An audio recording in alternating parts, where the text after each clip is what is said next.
Alright, so the idea, like I said, with hand fitting it with the coating before it's cured, we're even at very top with no rings and zero rock. Yeah, it's tight. Now for the fun part. Now we get to see if all the other machining that we did, because you can tell I did machine these. I'd already measured your cases, and then I have those, basically the theoretical thicknesses, right? We know how tall everything is supposed to be based on the blueprint, but this is the point of all the stack tolerance stuff, right? All right. So we're at 21 thousandths.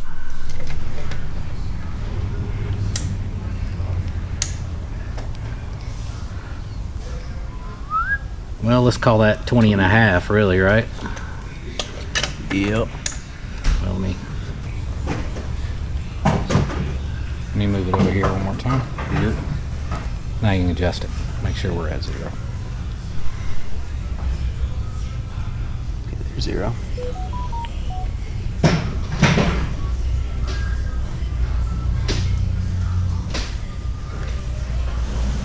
That's 18 on the nuts. 18.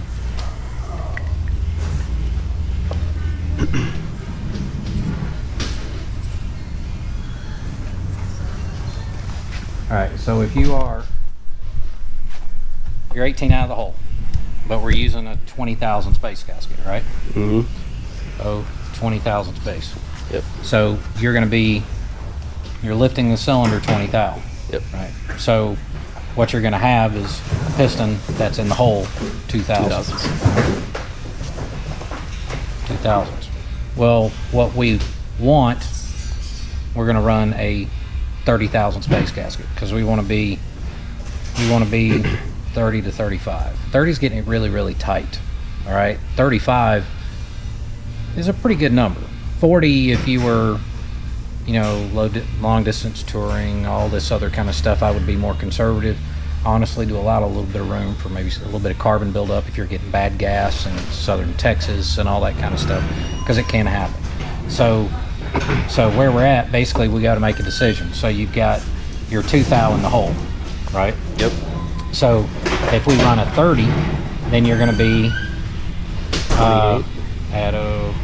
if you run a 30 thou head gasket, remember your 2 thou in the hole, you're adding 30 to it. Okay. With the gasket. So with a 30 thou head gasket, you'd be at 0.032. Makes me want to measure this one again, actually, just to be certain. Let's do this one more time. That's where it's supposed to be. 19.5. 19.5. Okay. Because with everything that I've done, I want to be within 1 thou. So, beautiful. Thank you. So, 19.5, right? We do our 20 thou base. That's going to put us 1/2 thou in the hole. We use a 30 thousandths head gasket. That'll be 30.5. Yep. If we're using a 30 thou? We're using 1.5, or within 1.5 thou. Yeah. That's pretty damn close. Let's do better. Jugs are coming back off now because we're putting base gaskets down. Yep, all that's coming back off.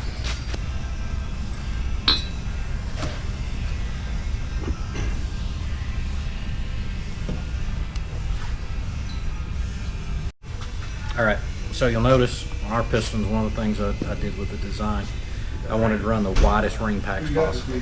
So we run a support rail to bridge that gap. All right. So you can't put the rings on the pistons. You got to put the pistons in first. All right.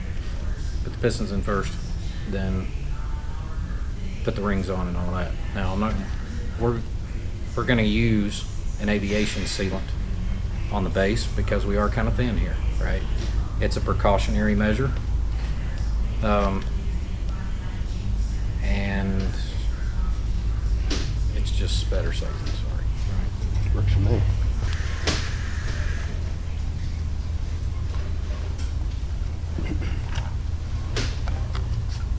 so much easier than dealing with them spring clips.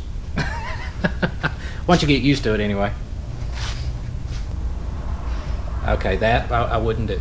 That right there. Okay. All right, because when it does like that, what you're actually doing is shrinking that spring. Okay. When you twist it that way. So let me show you. And I know you got assembly lube everywhere and it's sticky and all this stuff. So sometimes because you're bridging this gap right here, that can be a little tough to get it in there, right? So what you can do is actually just rotate it. Well, let me get you. Is start it about right there, all right? And that way you're walking where it's beveled up in here. Okay. And it's getting started that way. Sure. And then you can ease it all around like that. Yeah. So what it can do, it'll catch that corner. Okay. Because sometimes if you can rotate it where you get it just where you're in this area here, it slides right into that pocket. These can be a booger. I'll go ahead and tell you. Yep. I'm gonna watch you do them, my friend. Yeah, these. And I do, yes, I have an expander tool for rings, all right, that you can use. And they're cheap. You can buy them, makes it easier. But the expander tools don't really work on these things, all right? And because they're designed to stay in place, not move. It's a support rail. These will not rotate, all right? So I don't lube this part. There's gonna be plenty of lube in that land when we put the other rings in there, right? So I'm not worried about this one. But you see those little dots? That Yes, little sir. dot. Okay, that's an anti-rotation deal. What we want is the dot to catch inside here. Okay. So it won't rotate. Now on some of our pistons, like our 107 piston that has the gas ports in it, you'll see the divots going around. You can use the divot that sink this into, but if you catch it on that, like a divot, the one that's right here, then your end of your ring is right here. You don't want that. So look for that divot that gives you, close to 90 degrees for that end right there. It's the one where you use the feeler gauge to help the last bit of it go in. Correct. And you just slide that feeler gauge and let her just go right on in. I'm glad, man, that's cool that you remembered that. Pay attention. Pay attention. I'm known to pay attention once or twice. All right, that's sucked in. We've got our divot right there. So we can bring that around. I'm gonna let that sit right there.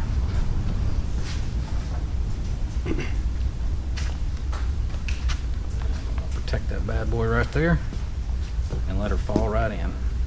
And you don't have to drag it across your feeler gauge. Let the feeler gauge come down with it.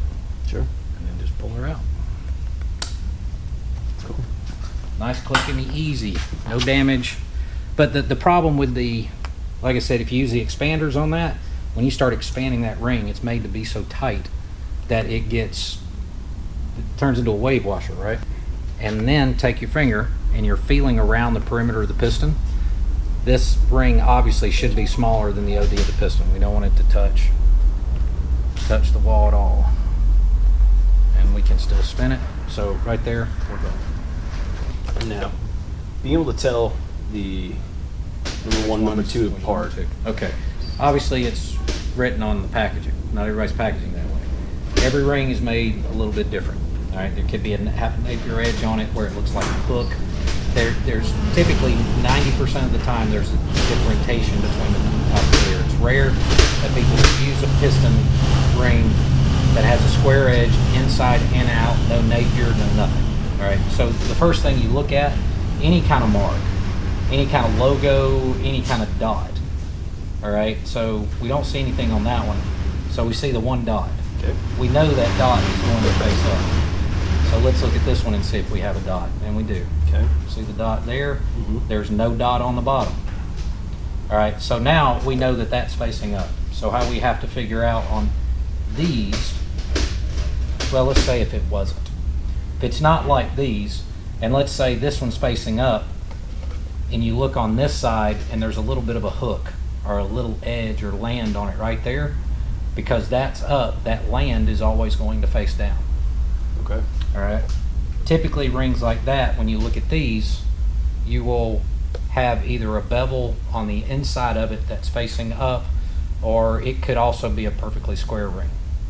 Right? So basically it's, you know, when you're a kid looking at Highlights magazine, which one's different? That's what you're trying to do. So for these specifically, if we look at this one, we see there's a bevel, interior bevel on the top. Sure.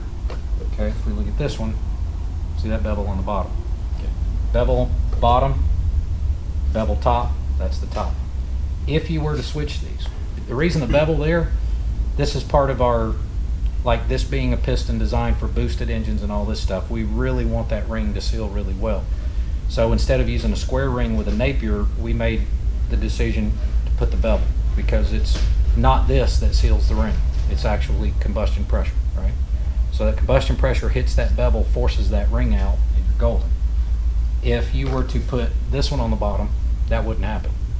So you would start to have oil consumption issues, blow by and all that stuff. And the inverse is true too. If this one was on the bottom, then it's not going to scrape as well. All right. So that's obviously top. So another little tip here, obviously that's the open end right there.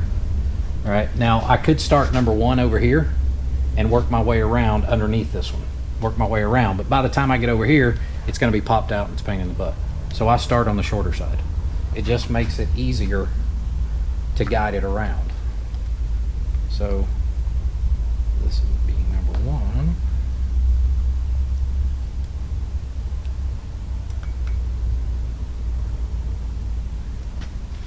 See how it sucks it in on this side over here? It just makes it a lot easier to walk it around. And if this side over here pops out, it's no big deal because it's not split. But then, so that one just sits underneath the oil ring then. Correct.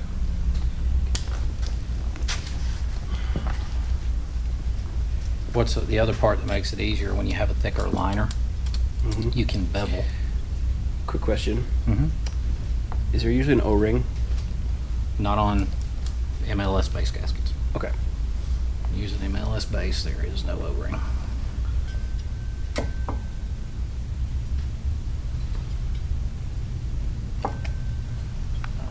Get some headphones. Get your headphones. I'm gonna use a little squirt. Each one. Okay. Not too much, because you can blow the Hydraulic one.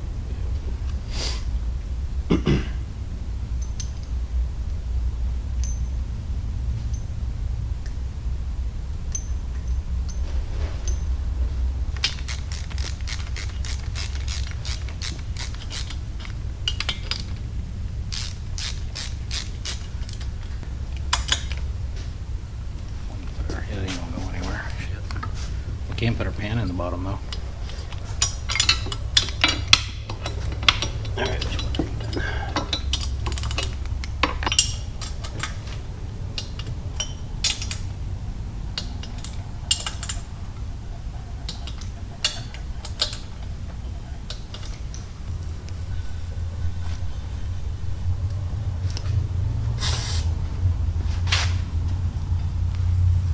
It's awesome.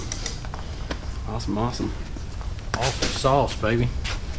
And so I can be ready to do push rods. The reason I leave this off is if I line them dots up, I'm at TDC of the compressor stroke. Boom. And make sure the lifter's all the way down. They are. You step right into your push rods. Nice. You know, I absolutely love this. Hopefully I wasn't in the way too terribly much. No. And I appreciate it. This is